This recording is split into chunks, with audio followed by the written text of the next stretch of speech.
Well, if anyone thought that UK austerity after the 2008 crisis is coming to an end, they're mistaken. Today, changes to employment and support allowance come into effect, reducing welfare payments for new claimants from £102 to £73, or around $90 a week. Theresa May's government is marketing the policy as something to incentivise people to find work. Meanwhile, another government so-called incentive scheme continues, that of benefit sanctions or welfare punishment. The UK Department of Work and Pensions website says it's your responsibility to do all you can to find work. In return, you'll get your benefit payment and our support.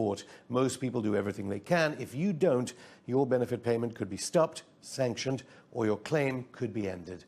The largest trade union in Britain, Unite, however, has a different perspective, and Going Underground Deputy Editor Sebastian Packer met with some of their members on a national march outside the British Parliament in Westminster.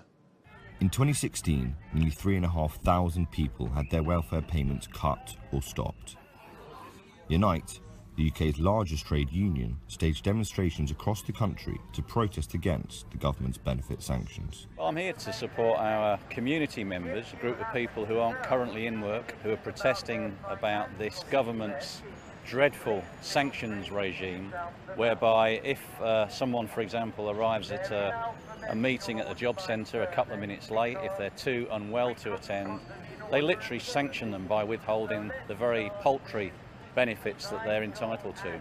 And, we think that in a civilised society, a democratic society so-called, where people should be treated with dignity and respect, it's an absolute outrage in 2017 that people are treated like this. This is a wealthy country. It's the fifth wealthiest country in the world, and we should and we must and we can afford to treat people better than this. We should be giving people a helping hand up and not a slap down.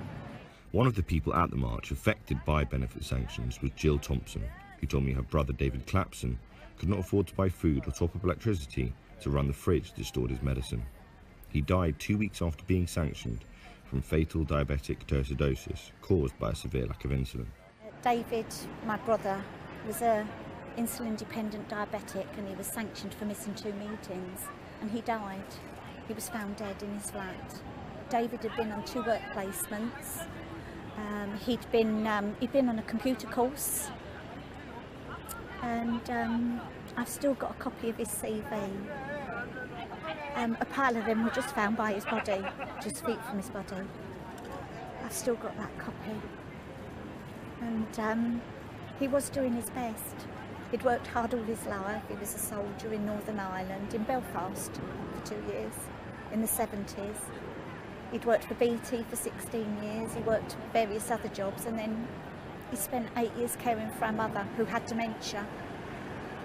And he died just 20 months after my mother. So it was hard. But according to Jill, David is just one of many people affected by the government's benefit sanctions. I can't bring David back, and I can't change what's happened. But it just has to stop. These deaths and this suffering, it just has to stop. People often have a general attitude towards people on benefits, but when you actually see the individual cases and you see the unfairness and the oppression that's now taking place in the system, nobody with a heart and a soul would tolerate what's going on at the present moment. This system must be changed. It's already caused real damage to people.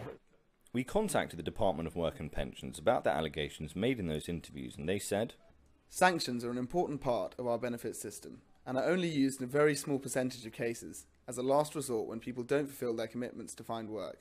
We have made improvements to the sanction system, particularly to help those who are vulnerable or have a mental health condition. The fact is, the number of sanctions has more than halved in recent years." Going Underground Deputy Editor Sebastian Packer reporting there. We were unable to get anyone from the UK government to come on this episode of Going Underground, but we'll continue to try and seek an MP that'll come on the show to support benefit sanctions. But I'm joined now by Professor Peter Kinderman, President of the British Psychological Society, who is one of a number of senior psychotherapists, psychoanalysts and counsellors and scholars who has written to the UK government to accuse it of policies that fail to get people back to work and damages their mental health. Thank you so much, Peter, for coming on the show. You've written this letter, co-signed this letter to the government calling for the suspension of welfare punishment. Yeah. Why and what's in the letter?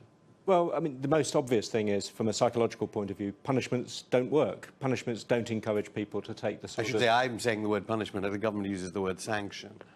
Sanctions are a form of punishment. You lose your benefits, or you lose a proportion of your benefits because of behaviour that they've deemed to be out of keeping with the contract that you've made for your benefits. And the consequence is you are being punished for your actions as judged by the Department for Work and Pensions. And my point is that punishments are not a good way of getting people back to work. You don't punish people or sanction people into work. What we need to do is we need to rebuild the economy so that there are jobs, and we need to make work attractive to people so they will take those jobs. What we don't need to do is to make the unemployment benefits so stingy and unpleasant, and the regime so punishment-ridden that people are forced into work. It won't work that way. What we need is positive rebuilding of the economy and positive encouragement for people looking for work. OK, before we explore those issues more closely in a second, Sebastian's package had someone there with a tragic case, allegation of someone dying. These are all anecdotal stories, aren't there? There's no scholarly research on the effect of David Cameron's... it was David Cameron then, but Theresa May's continuation of these policies. No, there have been quite systematic reports saying that large numbers of people are being harmed by the benefits regime generally, and by sanctions in particular. There was a recent report that came out that was suggesting that, on balance, sanctions did a lot more harm than good. There may be some evidence that for some people it might nudge people towards the behaviours that are thought conducive to getting a job, but for many other people it creates uncertainty, creates depression and anxiety for people. So no, it's not only anecdotes, but there are systematic reviews of the evidence for people receiving benefits that suggest that the sanctions regime is harmful.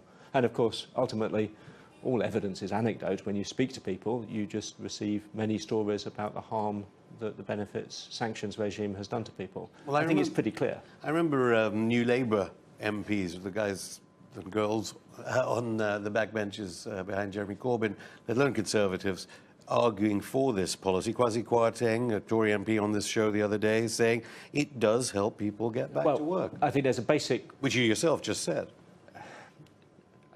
OK. So what you're talking about is rewards and punishments. If you want to move people towards work, then you should create the economy that has employment within it, and you should encourage people to move towards work by making it attractive. In almost all areas of psychology, punishment, at the very best, stops people doing those things that you're punishing them for, but it doesn't make people replace those behaviours with positive activity. So, for instance, if you are sanctioned for not turning up to an interview on time, you may very well make it a point of principle to turn up to interviews on time, but you haven't found yourself a job. You haven't been sanctioned or punished into getting a job. The best that you could hope for is that that person is no longer late for interviews, but it hasn't created a job, and it hasn't made that person attractive. Some MPs told us that it does timekeeping, and I've got to say that the government told us that it's used as a last resort only in a very small percentage of cases. I think it's very attractive to politicians to say that if they want something to happen, and when the system that they're notionally in charge of isn't behaving in the way that they want it to behave, we'll punish people into making the world as it is. There was a very famous case many, many years ago where the state legislature of Indiana passed a bill very late at night. It was reversed the next day, stating that the mathematical equation pi was from henceforth going to be 3.2. It just isn't. Just passing the law doesn't make it so. If it were the case that people could be punished into work, then maybe some right-wing MPs would be a lot happier. But punishment doesn't work that way. Yeah, well, at least you'll welcome the fact that the government tells us they've halved the numbers of people now of course. Sanctions. It's bad for people to be sanctioned, so if the government have halved the number of people subjected to sanctions, that's a good thing. That's what they're telling us. I congratulate them for it. The number should be reduced to 0, so they should keep on halving the number of people exposed to sanctions day by day until they reach this figure 0, in my opinion. Well, obviously the government still says we need the money to bail out the banks, and it needed to be done. But I mean, that's maybe another issue. Hang on, if we're getting into politics, the government seemed to find enough money to pay for the renewal of Trident, to have tax breaks for the wealthy, to reduce corporation tax, and they seem to find it difficult to find money in order to They'd of support course say people. that's defence of the realm. Well, I just want to ask a psychological question, though, because we have, seemingly, we're kind of blaming people in a way, because job centre staff must have had to carry out government policy, and Ken Loach's Palme d'Or winning I, Daniel Blake, infamously had people working in the job centre. Is there anything in the Milgram famous experiment, you might have to explain it, whereby people are carrying out quite like very tough jobs and appear to be acting completely in conflict with their personal consciences? I think that's a very interesting observation. There's also a phenomenon called cognitive dissonance, which is where people, if people are doing things that go against their conscience, they often have to shift their framework of understanding in order to deal with the apparent contradiction in their own behaviour. So yes, I think well-meaning, caring people working for Department for Work and Pensions and in Job Centre Plus have ended up being party to a system that is increasingly grinding down on the people that they almost certainly went into the job with positive intentions and with the aim of helping. So yes, I think very hard-working ordinary members of the public who work in DWP and Job Centre Plus have ended up being the guardians of a punitive benefit system, which is never what they intended. You hinted earlier at politicians would say that. I guess that's what we get when we elect politicians that then enact laws and procedures and arrangements for the delivery of benefit that lead us in directions that we don't want to go. But yes, I wouldn't criticise the workers at Job Centre Plus or working for DWP for the actions that they're undertaking. I suspect they're very conflicted in their own emotions about what they have to do. Professor Peter Kinderman, thank you.